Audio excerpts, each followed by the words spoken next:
Olá, turma, vamos começar mais uma aula que dá início à nossa terceira unidade em História. E eu começo com a questão: qual seria a importância dos povos gregos romanos para a história do mundo ocidental? O mundo ocidental é a gente, tá? E qual é a importância lá da cultura grega, da cultura romana para a nossa história aqui? Então, gente, teve muita importância no campo das artes, da literatura, o teatro, a escultura, a arquitetura, a filosofia, a matemática, os Jogos Olímpicos, a medicina, a astronomia. Gente, eu poderia levar aqui até não sei que dia falando de toda a contribuição que os povos greco-romanos teve para com a gente do mundo ocidental, tá certo? Mas a gente vai começar falando da Grécia Antiga, o cidadão e a polis. A gente vai começar a falar, né, sobre a formação do cidadão, né, o conceito de cidadão dentro da Grécia Antiga e o que foi a polis. O que é a polis? A gente vai saber daqui a pouquinho, tá? Olha aí o mapa na tela que eu trago mostrando como era a distribuição da Grécia Antiga. Então, era um território que se desenvolveu aí, né? A antiga civilização grega era diferente do país que a gente conhece hoje, da atual Grécia, né? Os gregos antigos chamavam aí esse local de Grécia, ou Elade, ou Helenos, né? É, Helenos era como eles se chamavam no caso, né? E aí a Grécia Antiga ia do sul da Península Balcânica, né? Que a gente chama de Grécia continental, tinha inúmeras ilhas do Mar Egeu, né, que a gente chama aí da Grécia Insular, e a costa da Ásia Menor. Na questão geográfica, a Grécia tinha um terreno muito montanhoso, né, eram montanhas que separavam uma polis das outras, e marítimo. Então, a Grécia não tinha muitos rios, como no Egito Antigo tinha o rio Nilo. Então, ela não podia trabalhar muito com a agricultura, já que o solo era pobre e seco, né? Então, elas tinham que fazer mesmo eram as atividades comerciais e marítimas, né? Aí essa questão da agricultura vai ser impossibilitado por isso. A costa litorânea toda ali, né, tem bons portos e por isso que é por isso que a Grécia vai poder trabalhar com a navegação e com o comércio marítimo.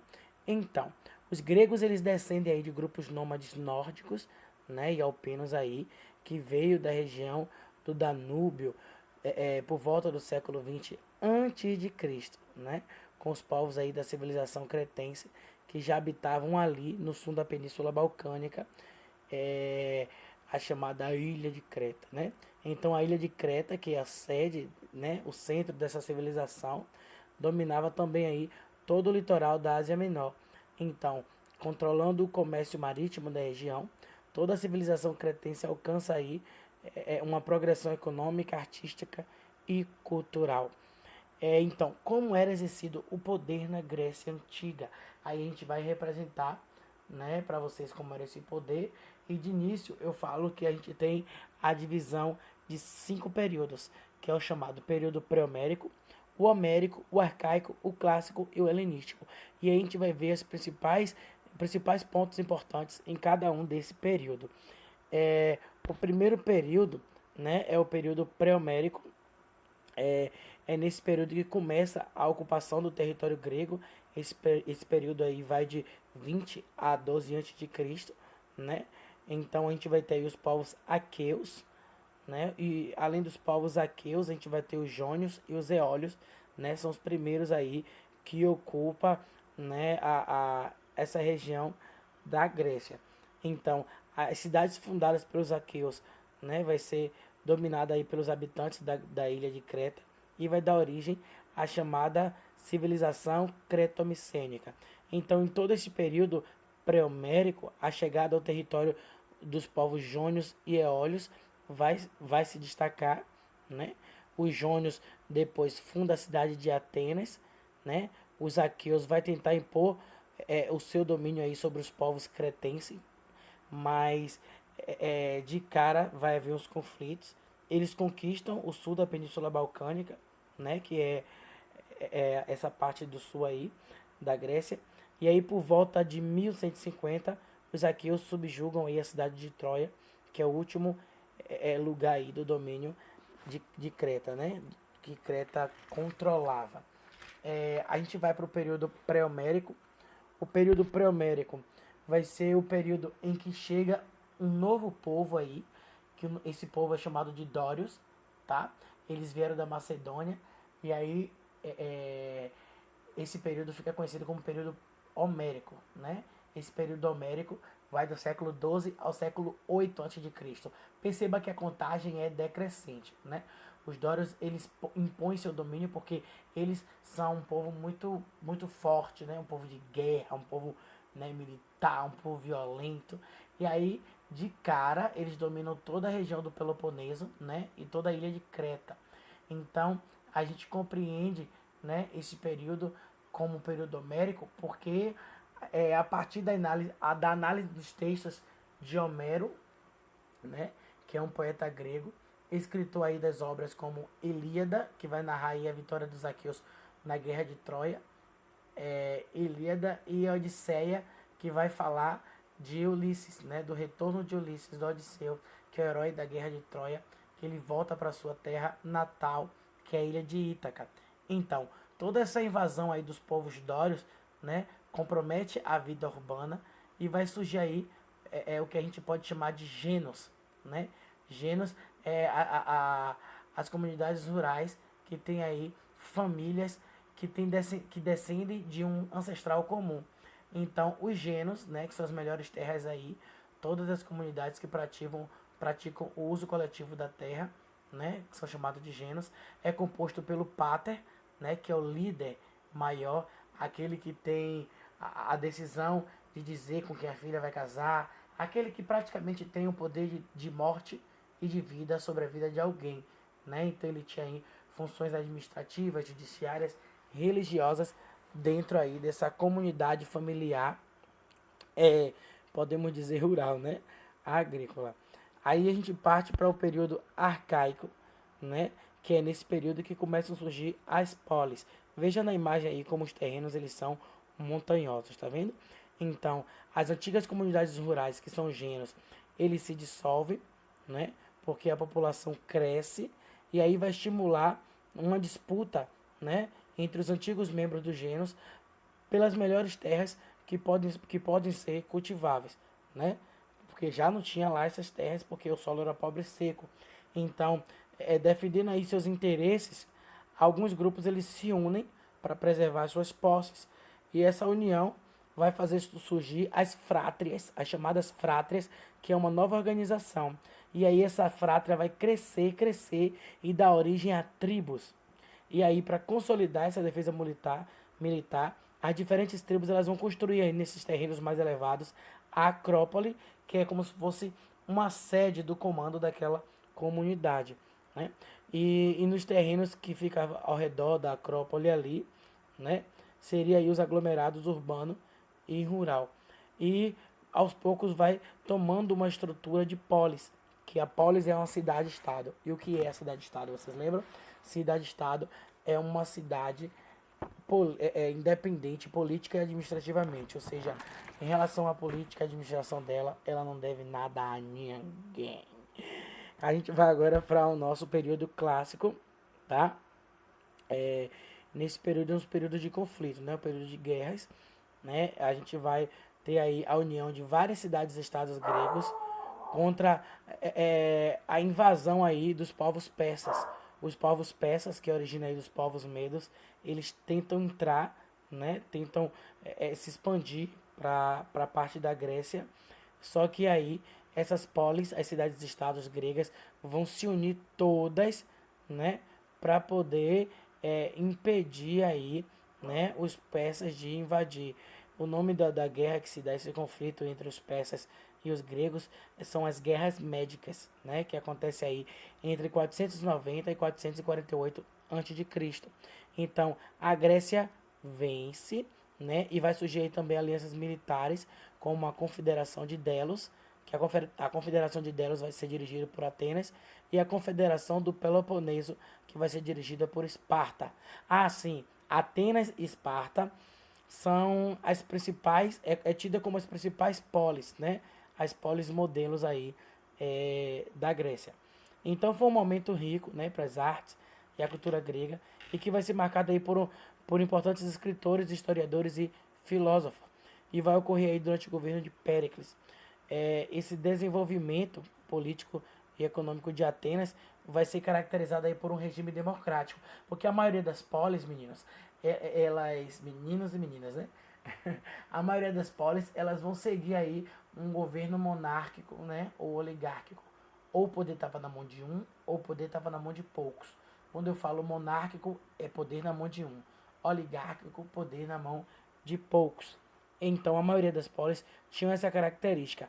Mas Atenas vai desenvolver aí um regime democrático, que é o poder na mão de muitos, né?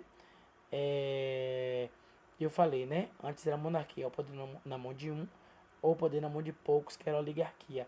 Mas, na verdade, existia um regime democrático se desenvolvendo em Atenas, que era o poder na mão do povo, né? Não todos os povos, né? Só quem era aí cidadão.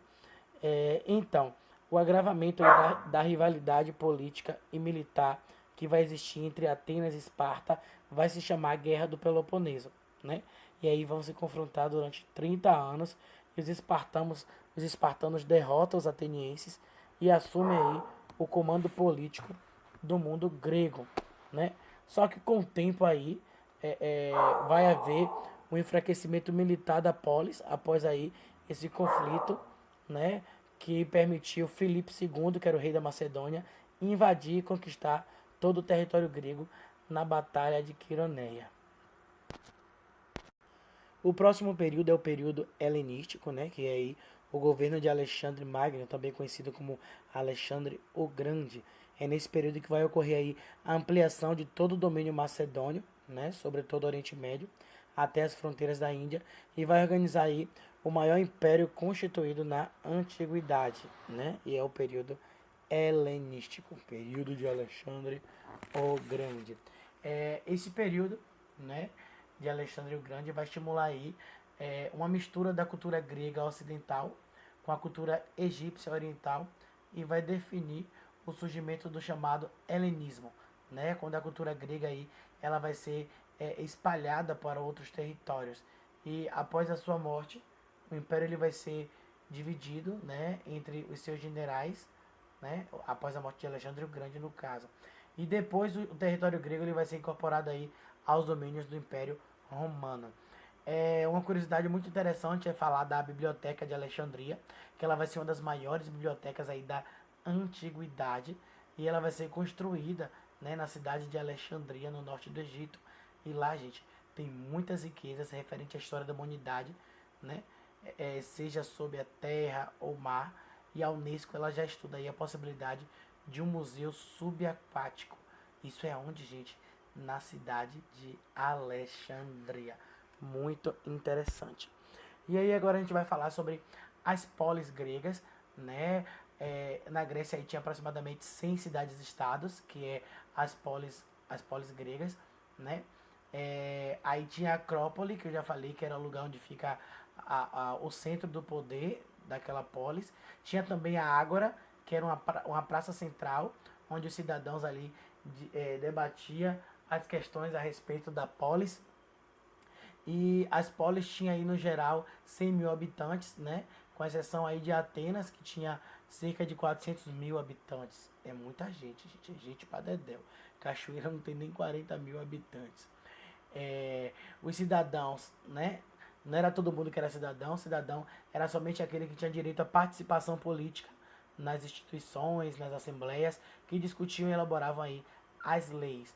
Porém, aí o direito da participação política era exercido de forma diferente, né, nas cidades gregas.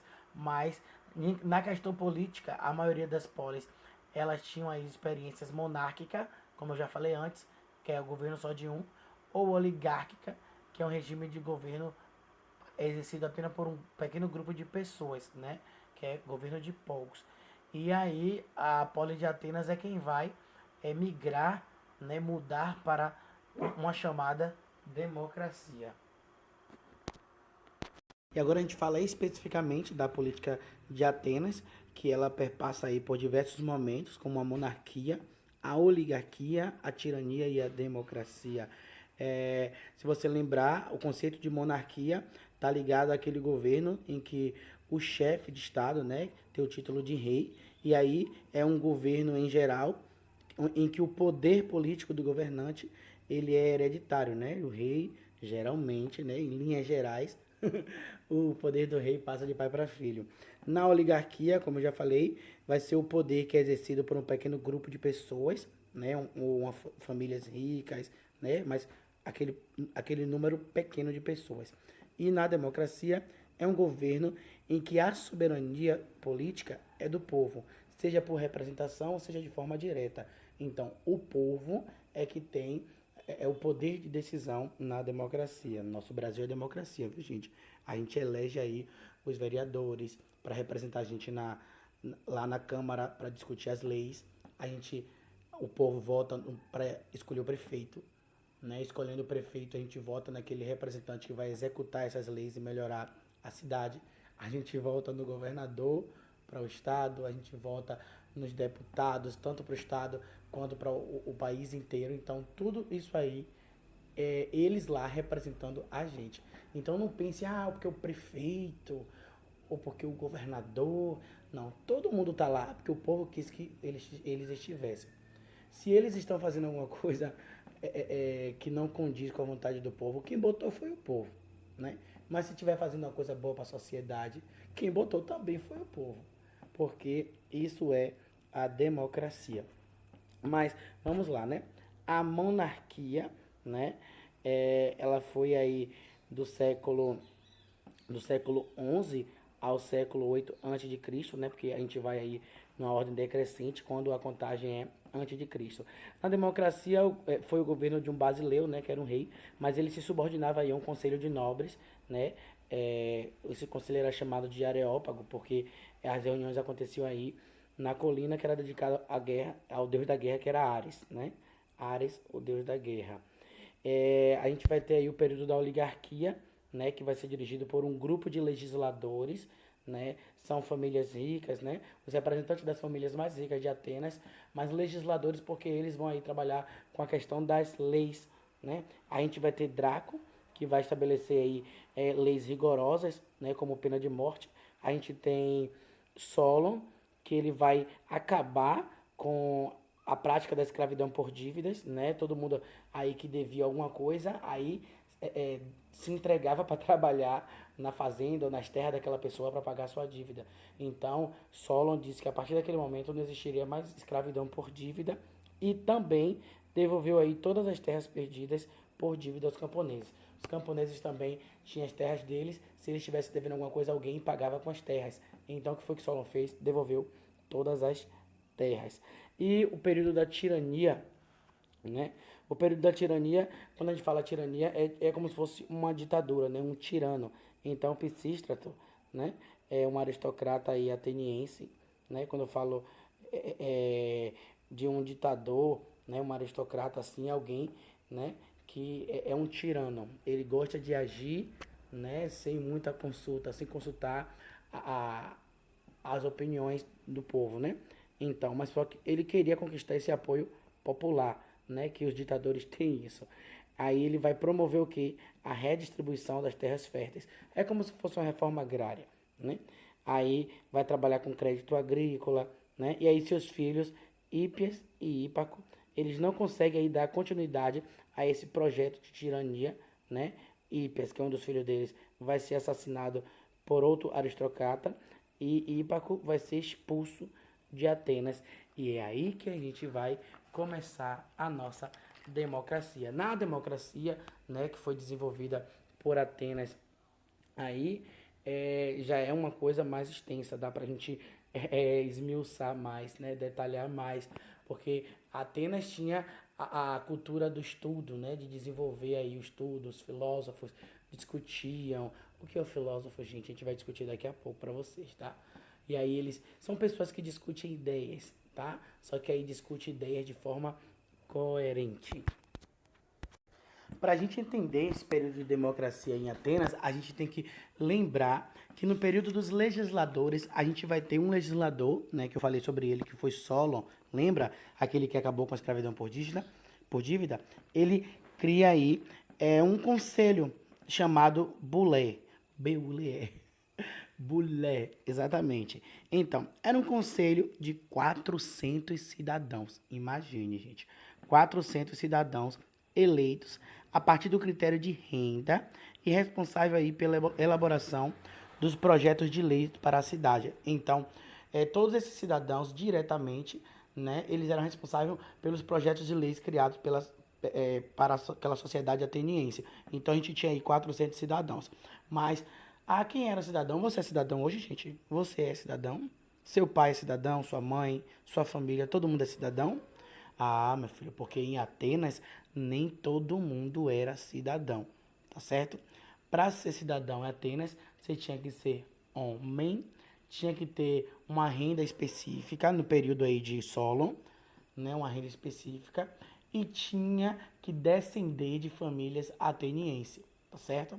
Tinha que descender, a sua descendência tinha que vir de famílias atenienses, puramente atenienses. E outra, também, mulheres não eram consideradas cidadão, escravos não eram considerados cidadão, e nem os metecos. Metecos eram os estrangeiros, que também não eram considerados cidadãos. Mas daqui a pouco a gente chega lá, tá certo? Continuando, eu vou trazer para vocês que depois desse período de tirania e quando começa aí a democracia, a gente vai ter aí um reformador, que o nome dele é Clístenes, né? Fale comigo, Clístenes. Clístenes. Repita, Clístenes. Clístenes. Exatamente, Clístenes. Ele vai permitir aí a extensão dos direitos políticos a todos os cidadãos atenienses, independente da renda. Então, o que é que ele faz? Ele vai tirar, né, o critério da renda para que a pessoa possa exercer aí a participação política. Então, o ser cidadão não vai ter mais nada a ver com a renda, certo? Então, o que é que ele vai fazer? Lembra que a Bulé tinha 400 pessoas? Agora vai ser 500 pessoas. Ele aumenta em 100 pessoas, no caso, né? Ele aumenta aí, a Bulé vai para 500 pessoas que vão participar da política diretamente. E ele vai criar a eclésia. A eclésia era um tipo de assembleia popular, um tipo de reunião, onde as pessoas se reuniam para discutir, para alterar ou modificar ou trazer novas leis, né? É como se fosse uma reunião com seus amigos que você vai estar lá. Quem aprova, levanta a mão. Exatamente, era assim, era o braço que levantava para poder aprovar ou desaprovar alguma coisa na eclésia, que era a Assembleia Popular. E daí participava todos os cidadãos que eram maiores de 18 anos, né? Que aprovava ou reprovava aí todos os projetos que eram encaminhados pela Bulé. Aonde, gente? Na eclésia. Lembrou, né? Então, também foi criado as Elias, que era o Tribunal de Justiça, né? Que vários cidadãos eram escolhidos para julgar conflitos que acontecia aí dentro da cidade de Atenas, dentro da cidade-estado de Atenas. As reformas de Clístenes vai abrir, né, a possibilidade do cidadão participar diretamente, né, já se ele fosse aí para a eclésia, que era a assembleia, né, e se fosse também, ele podia ser sorteado para algum cargo público. Clístenes, ele vai implementar aí a chamada lei do ostracismo, né, que vai tirar o cidadão de dentro de Atenas por 10 anos que ameaçasse a democracia. Então, isso era uma maneira de assegurar a democracia. A democracia, ela não era, né, em Atenas ameaçada, porque essa lei do ostracismo, quer dizer, não era até então, né?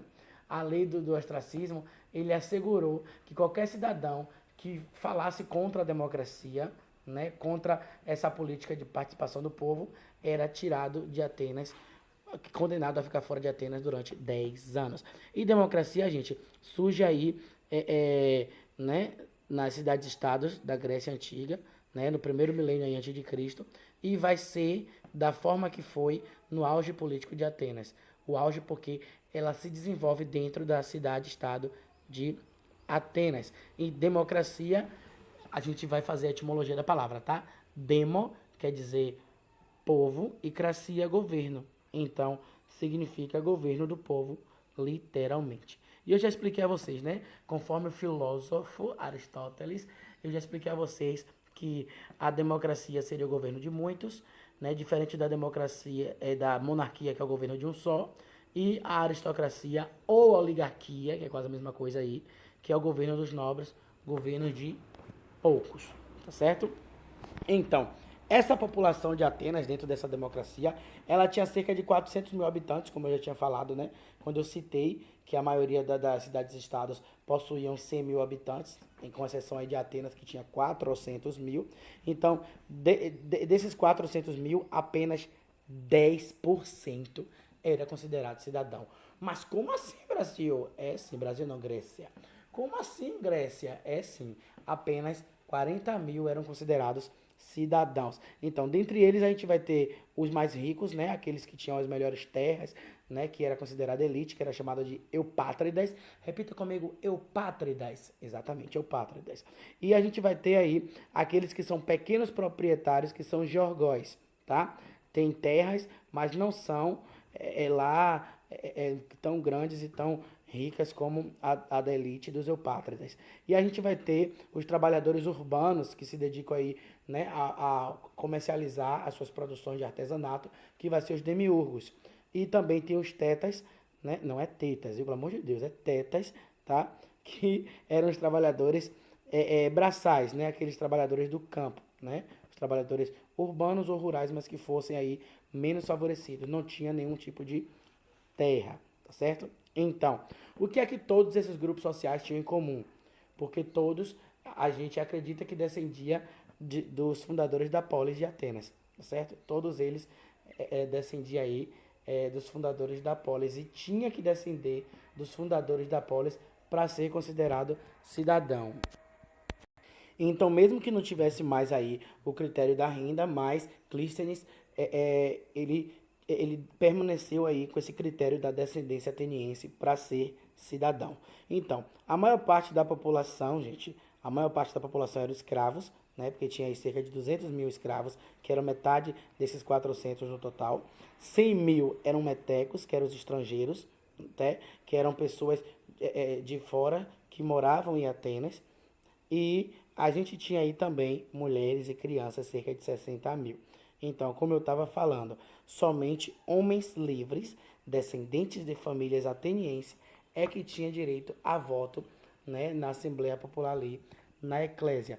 Então, hoje, a democracia, né, que vai ser aí uma forma de governo que traz a participação do povo na política, nem sempre foi dessa forma, né? Então, nos diferentes contextos históricos aí, em diferentes momentos da história, da nossa sociedade, né, do mundo em si, a cidadania em si, ela vai estar associada a posições sociais, né? Tipo, quem tem terras, quem tem riquezas, né? Mas a gente tem a Assembleia Popular em Atenas, nesse período que a gente está estudando, né? Que era a Eclésia, que reservava aí ao cidadão ateniense, só quem era cidadão, claro, de ter um tipo de cidadania numa democracia direta, porque as pessoas votavam diretamente, tá certo? As pessoas estavam lá e decidiam mesmo as leis de Atenas ou não. Então, cada um dos cidadãos debatia, propunha novas leis, aprovava a proposta, de tudo que organizava a vida deles ali. Só que hoje, como eu já falei no Brasil, a gente vota em pessoas que representam a gente lá na Assembleia Legislativa. Você vai diretamente lá no Congresso de Brasília? Não vai, né? Seus pais ou quem tem o poder de votar hoje, né? Vota em pessoas, em candidatos que se elegem e representam a gente lá. Então, é diferente de Atenas. A democracia de Atenas era uma democracia direta, que o povo votava diretamente. E a nossa democracia aqui é uma democracia representativa, porque a gente vota em representantes que a gente acredita que vai ser aí bom para comandar as leis na nossa sociedade. Então a gente elege vereador, senador e por aí vai, né? Para poder trabalhar aí em favor do povo, em favor do povo. Lembra disso, tá certo? Ah, e lembra do termo idiota?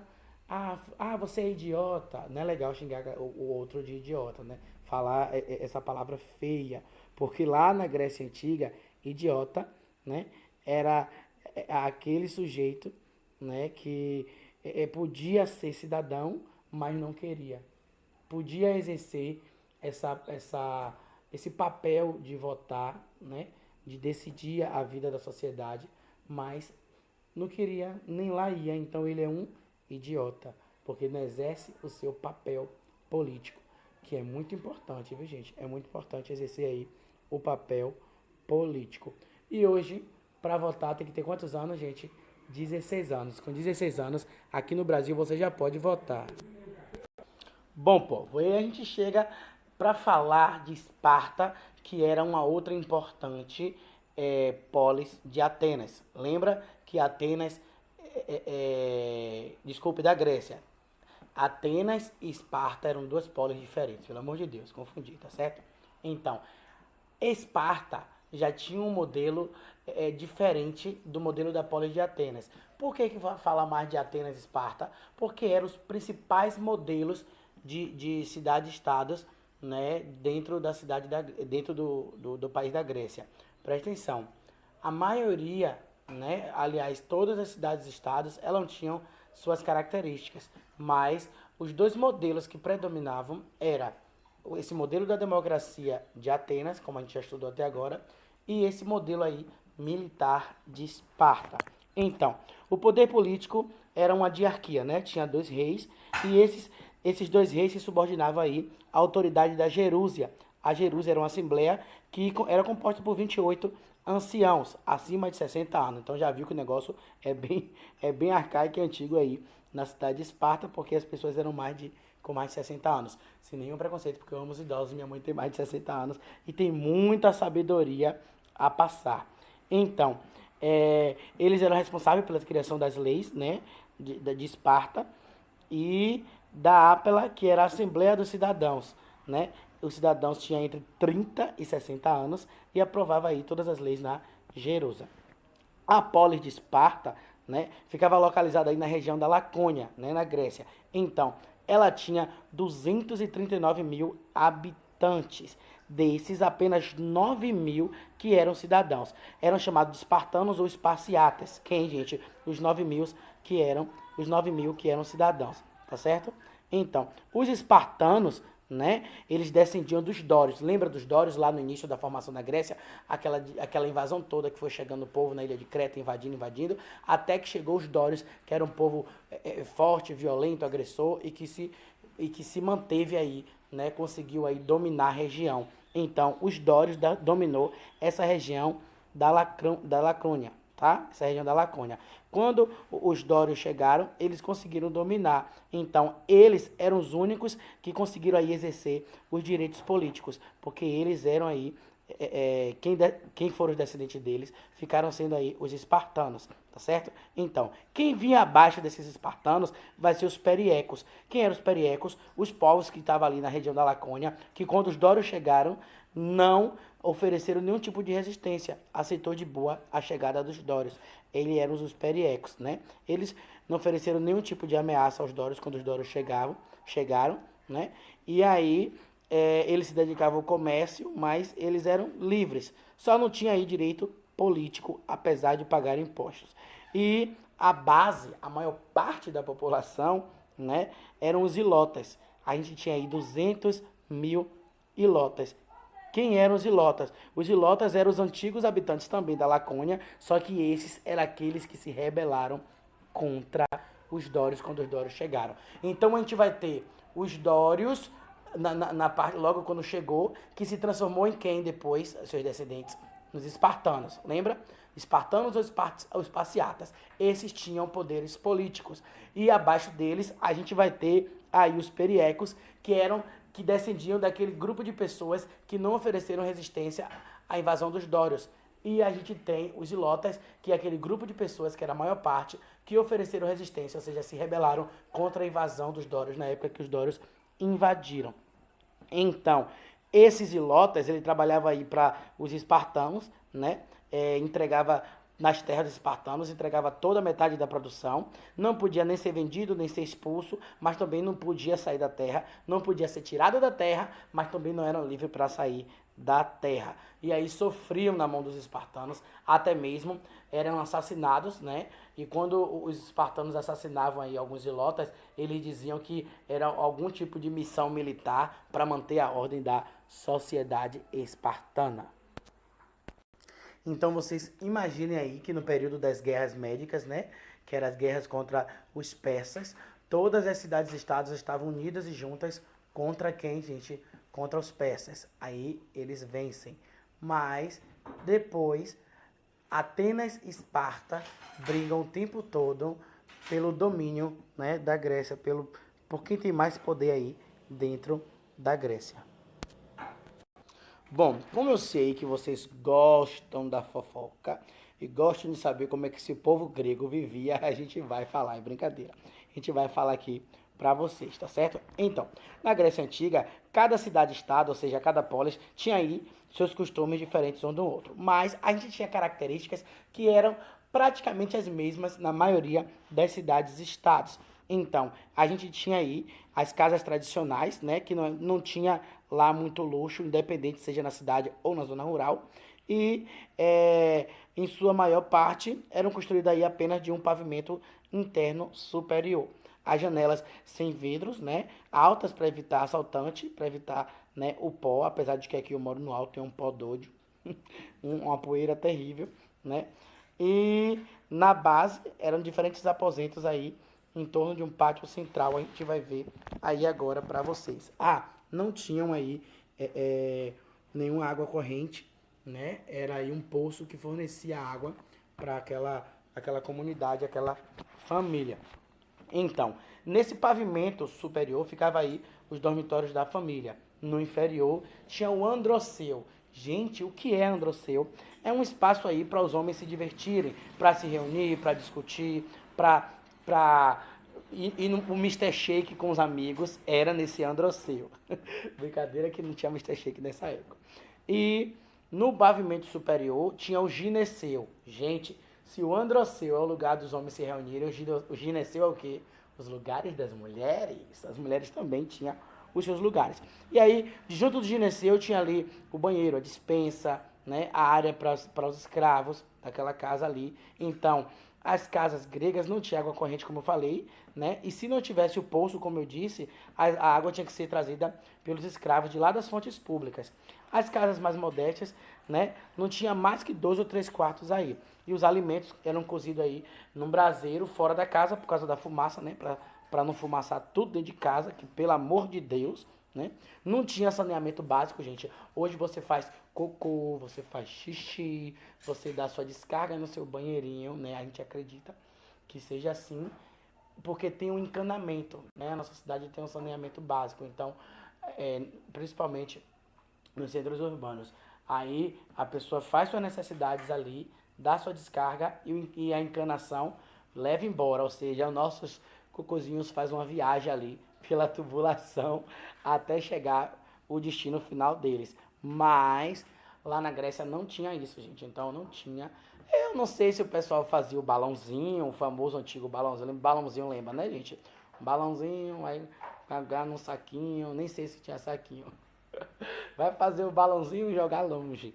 Mas é brincadeira. Foi pra descontrair. Mas as pessoas mais ricas tinham até fossas, né? Fossas era o lugar onde você vai colocando ali e vai enterrando. Vai colocando e vai enterrando. Essas são as fossas. E só quem tinha era rico. É por isso que a qualidade de vida dos moradores gregos não era lá essas Coca-Colas, tá? Não era muito boa não, por causa dessa questão da falta de saneamento básico. E a falta de saneamento básico é muito importante para uma população, porque a população que não tem saneamento básico, ela é uma população que ela vive aonde, gente? Na imundícia, né? Na porcaria. E aí isso traz muitas o quê? Doenças. Muitas epidemias surgem por causa da falta de higiene, tá certo? Então, dentro das casas tinha aí uma decoração padrão, né? Aí tinha os divãs baixos. Os divãs, gente, na verdade, parecem aquelas cadeiras de praia maravilhosas que a gente deita, relaxa ali, aí fica tipo aquelas mesinhas de centro do lado para você ir comendo e se alimentando. Era assim que era feito. E quando nascia um menino nessa casa, ah, maravilha, um orgulho terrível, né? Um menino sadio, né? Um menino com saúde, porque saúde é o que importa. Então, dentro de uma casa grega aí, meninos e meninas, até os 7 anos eles ficavam todo mundo junto lá. Tudo no mesmo balaio, dormindo com as mulheres, tá? Dormindo aí com suas mães, tias ou quem quer que fosse. E aí brincava de bola, boneca, né? Ioiôs, carrinhos pequenininho. Carrinhos é a miniatura de carroça, viu, gente? Pelo amor de Deus. Lembra de uma carroça como é? Então, eram tipo carroças pequenas, né? Porque não tinha aí o modelo de uma picape, como vocês brincam hoje aí, né? Tinham cavalos de rodinha, animais domésticos. Então, depois dos 7 anos, os meninos já iam para a escola. E as meninas ficavam em casa aprendendo aí as atividades domésticas, tá?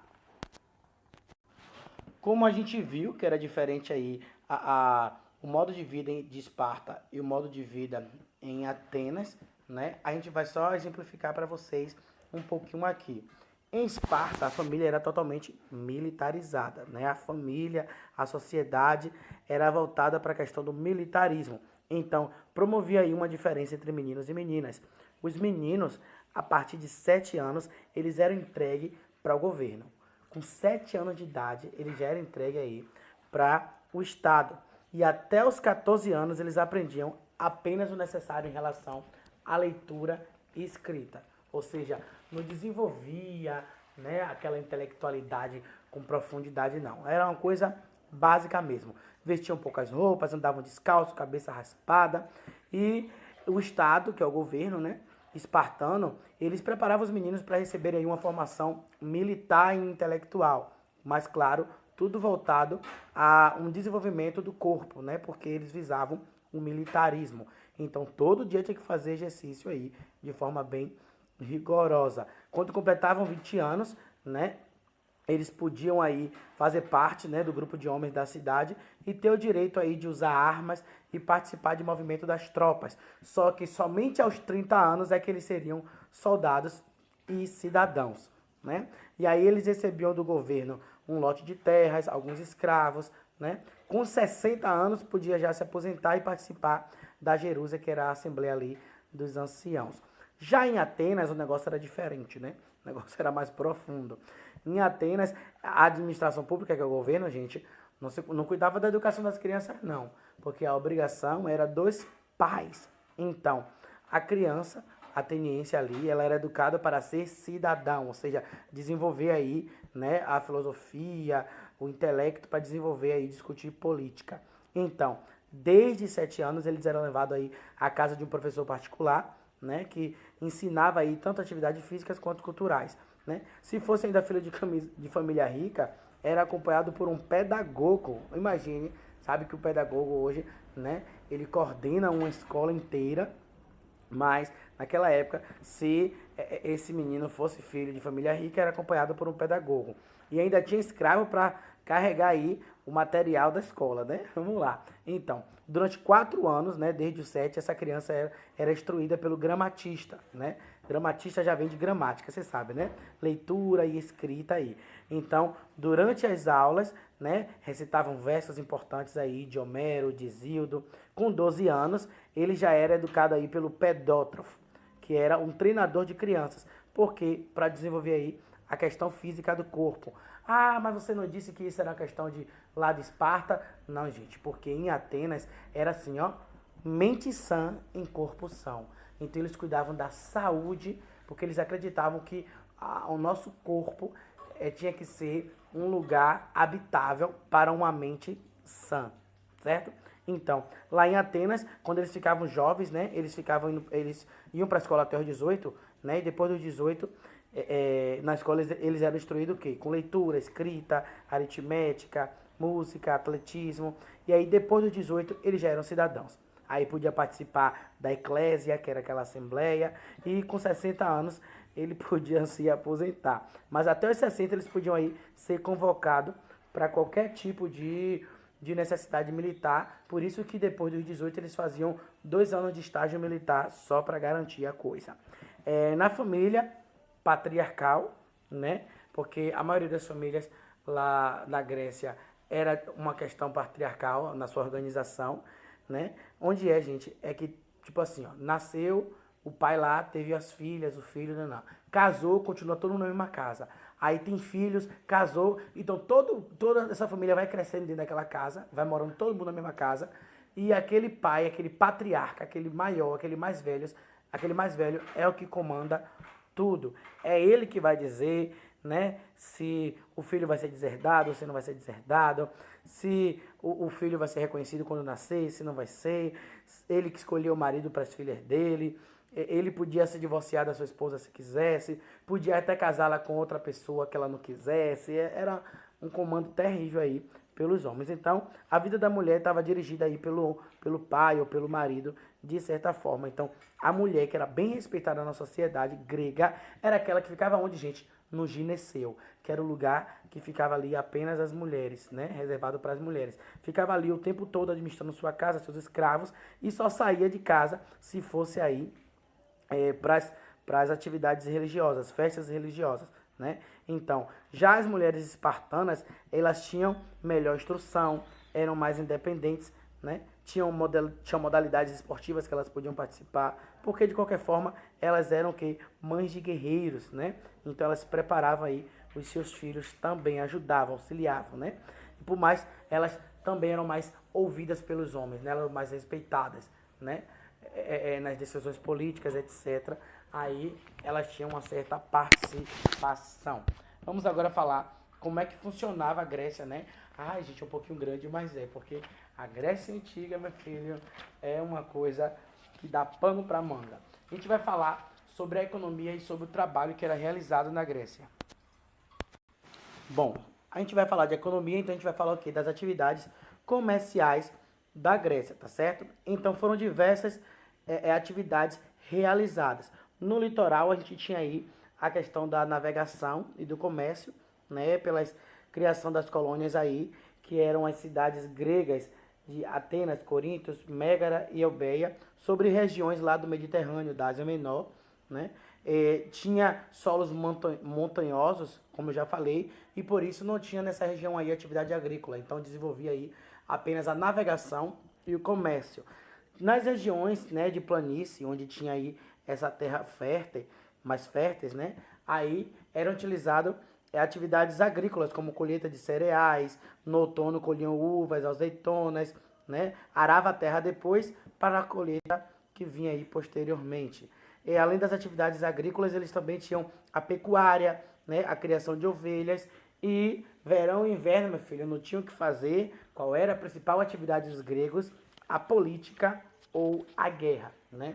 Essas eram as principais atividades dos gregos. Aí nos centros urbanos a gente tinha a presença dos artesãos, né? Que os oleiros aí que fazia muito essa questão dos vasos, né? De barro. Em Atenas o principal ofício era essa produção dos vasos de cerâmica, né? Que era realizada ali nos querameicos, né? Que era um lugar só de oleiros. E aí o povo ia lá e escolhia seus vasos, né? E fazia ali aquela relação comercial diretamente. Tinha muito escravos explorados nas cidades e estados da Grécia, né? A maioria, gente, era prisioneiro de guerra. Como a guerra era uma cultura grega, então conquistar outros povos através da guerra era uma cultura grega. Então, se eu sou de Cachoeira e entre em conflito com a população de São Félix, todos aqueles que eu derroto em São Félix, aí passam a ser escravizados de Cachoeira. Só estou dando exemplo, gente? E vice-versa. Se São Félix ganhasse, a população de Cachoeira passa, não toda, mas quem perdeu ali, os soldados na guerra, passavam a ser escravizados ali da população que venceu, né? Então, era assim que eram conquistados a maioria dos escravizados, né? Que ou era pela origem do trabalho, né? Descendência, ou seja, eu estou aqui em Atenas e eu sou escravo porque meu pai foi escravo, né? E eu nasci aqui. Ou por dívida, né? Mas que a gente sabe que Solon exterminou essa escravidão por dívida, ou pela prisão aí dos homens durante a guerra, que era o que geralmente era feito. Então, dentro desses escravos, a gente tinha aí trabalhos de intelectuais, porque tinham escravizados que tinham funções lá na sua cidade de origem. Então, eram intelectuais, eram pedagogos, e eram pessoas aí que ajudavam, de certa forma, a organização da sociedade, né?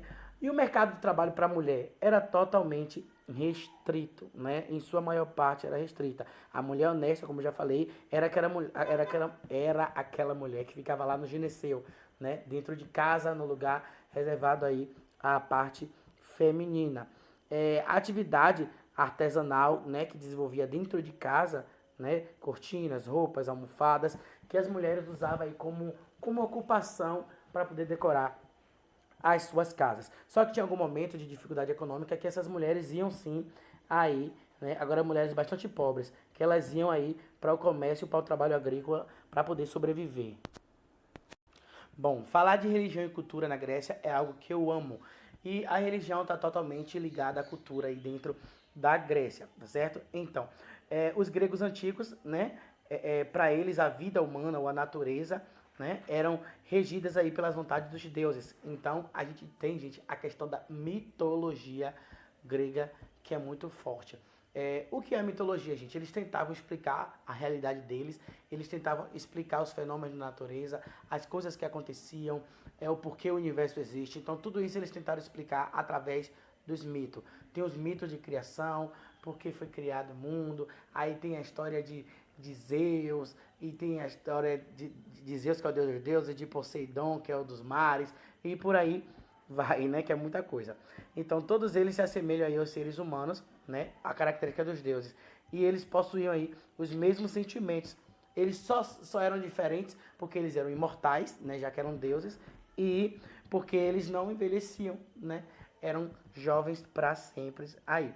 E tinha também, gente, a ideia de que quando um deus ele descia aí, né, do Monte Olimpo, que era onde eles ficavam, e tinha algum tipo de relação com alguma mulher, né, com alguma mulher que ela não era Deus, era uma ser humano comum, aí o filho dessa mulher, ele era um filho de um Deus, ele era um semideus, né, que era a mistura do ser humano com um Deus, ele era um semideus. E aí, quem são os semideuses que a gente conhece? A gente conhece Hércules, né? A gente conhece aí Perseu. Eu vou sugerir um filme para vocês assistirem, para vocês verem como era essa questão da cultura grega, mas de uma forma bem atual. O nome do filme é Percy Jackson e o Ladrão de Raios. E o outro filme é Percy Jackson e o Mar de Monstros. Então eu estou sugerindo esses dois filmes para vocês assistirem, tá certo? Não vou cobrar nada relacionado aos filmes, não se preocupem, até porque a gente não tem esse tempo, mas eu preciso que vocês assistam para que vocês entendam melhor essa parte aí da cultura grega, dessa mitologia, né? Que eles acreditavam no Minotauro, né? E diversos outros aspectos aí que vai invadir essa cultura da mitologia grega, que é muito importante. Quem nunca ouviu falar dos titãs, né? Que aí são os deuses, né? Todos que formam aí essa cultura grega. Então, os gregos, eles homenageavam seus deuses, né? Conforme a história aí. E o monte mais elevado da Grécia, que era com 2.985 metros, que era o Monte Olimpo. E lá eles ofereciam aí cerimônias, festas, jogos esportivos, inclusive os Jogos Olímpicos, né, que também é chamado de Jogos Panelênicos, né, que eram os jogos oferecidos a Zeus, né, que era o deus aí do Olimpo. Então, esses jogos eram oferecidos a Zeus, então eles sabiam bastante que os jogos, ou tudo que oferecia aos deuses, era uma coisa bem sagrada, tanto que se houvesse alguma guerra, né, entre uma polis e outra polis aí, a guerra era suspendida, porque os Jogos Olímpicos eram considerados jogos sagrados. Sim, queridos, os jogos foram sim criados dentro da Grécia. E os jogos suspendiam qualquer rivalidade política, né, entre as polis. Podia participar atletas de todas as cidades, né? Estrangeiros não podiam, escravos não podiam, mulheres também não podiam. E a mulher que entrasse, meu filho, para assistir o jogo, ela podia morrer, porque era sob pena de morte a mulher que entrava lá para assistir os Jogos Olímpicos, porque não podiam, né? Já pensou? Olhe como tratavam aí a mulher nas sociedades antigas. E deveriam dar o verdadeiro valor, já que a sociedade ela só existe porque existe a mulher, né? A verdade é essa. Então, esses jogos panelênicos, né, ou os Jogos Olímpicos, eles aconteciam em diversos santuários, né, ou no santuário de Zeus, né, que ficava aí na cidade de Olímpia ou Nemeia, ou no santuário de Poseidon, na cidade de Corinto, ou no santuário de Apolo, localizado na cidade de Delfos. Então, os jogos aconteciam aí de 4 em 4 anos. A gente vai ter a primeira Olimpíada acontecendo em 776 a.C., na cidade de Olímpia, né? E incluía aí diversas modalidades esportivas. A gente tinha os saltos, os arremessos de disco, as lutas corporais, competições musicais até, né, competições poéticas dentro daí das Olimpíadas. E os atletas gregos, né, eles não recebiam aí medalha de ouro, não. Eles só recebiam uma folha de louro. Gente, quem vencia era a glória, né, que levava aí para sua cidade-estado. Levava aí uma grande possibilidade de ser homenageado, de ser ovacionado ali, de ser aplaudido. Então, no que diz respeito, né, às maratonas, hoje a gente conhece, né, as corridas que é chamada de maratona, foi porque quando teve a guerra entre a Grécia e os persas, e que a Grécia venceu, então um soldado de Atenas, ele correu da cidade de Maratona até a cidade de Atenas. Ele correu 40 quilômetros para poder dar a notícia que Grécia tinha vencido essas guerras médicas aí. Então, por esse motivo, é que você conhece o nome aí de maratona ligada a uma corrida. Então, os Jogos Olímpicos, ele vai ser aí anunciado 10 meses antes, sempre antes da sua realização. E os gregos, ele dava muita importância a esses jogos, como eu já falei a vocês, né? Só que chegou um determinado época aí, né? No ano 393 depois de Cristo, né? Aí já no século IV, o imperador, no final do século IV, o imperador romano Teodósio, né? Ele era cristão, então ele vai mandar fechar o templo de Zeus em Olímpia, porque teve um período que Grécia ficou aí, foi conquistada por Roma, então ficou em poder de Roma. Então, por esse motivo, os jogos eles foram durante muito tempo suspensos, né? 15 séculos depois, né, é que o educador francês Pierre de Fred, ele era o Barão de Coubertin, ele vai fazer todos os esforços para que restaurasse aí os Jogos Olímpicos, e como a gente tem aí os Jogos Olímpicos até hoje, reunindo atletas de várias partes do mundo e preservando aí essa questão de união dos povos por meio do esporte. É muito interessante. Então, tudo que eles faziam era em volta dos deuses, né? Porque eles acreditavam muito. Outra coisa para falar a vocês era do teatro, né? O teatro grego ele surge, né, em homenagem ao deus Dionísio. E Dionísio era o deus do vinho e da alegria, né? Então era uma homenagem ao deus Dionísio. Então o teatro surge aí nesse período, trazendo o gênero de comédia e de tragédia. A gente também tem aí várias pessoas dentro da Grécia procurando explicar a realidade do mundo, como eu já falei. Lembra que antes era através dos mitos, né? Então agora passou a ser através da filosofia, que é o pensamento filosófico, que foi desenvolvido bastante aí pelos atenienses, tá? Tem também o alfabeto grego, né? Que é algo bastante marcante para a nossa sociedade, né? Alfa, beta, gama, delta, são vários símbolos aí, né? O sigma são letras que a gente tem. O pi também, o pi em matemática, que é igual a 3,16. Tudo aí são letras gregas. Então, nessa reflexão sobre a origem da vida e do universo, a gente vai ter aí Tales de Mileto, né? Demócrito, Pitágoras, né? Que são chamados aí de filósofos pré-socráticos, ou seja, que veio antes de Sócrates, né? Anaximínides, vários outros. Aí a gente vai ter Sócrates, Platão e Aristóteles, que foi aí os que marcaram, né, esse início do pensamento filosófico, né? Grandes filósofos que vai trazer aí reflexões sobre a vida, sobre a sociedade e sobre a história também. A produção de vários escritores, como Homero e Hesíodo também, vai narrar aí o heroísmo dos povos gregos, que a gente vai ter, né? Também a história aí da Guerra de Troia. Vocês já ouviram falar dessa Guerra de Troia, gente? É muito interessante, pesquisem para vocês aprenderem mais um pouco sobre essa cultura grega. No período helenístico, a gente vai ter aí Euclides, que é um matemático que vai desenvolver os princípios da geometria, e vários outros que vão contribuir para essa cultura grega, né? No artesanato, a gente já falou aí que tinha a questão dos vasos e toda a questão das pinturas que eram feitas até nos templos também era voltada para uma questão religiosa, né? Uma questão de homenagem aos deuses e também a questão de heroísmo. A gente também vai ter na arquitetura, né, as características daquelas colunas, né, como a arquitetura jônica, né, a arquitetura dórica, né, a arquitetura corinta. Então, tudo isso aí a gente está falando de arquitetura que leva o nome dos próprios povos aí que formaram a Grécia.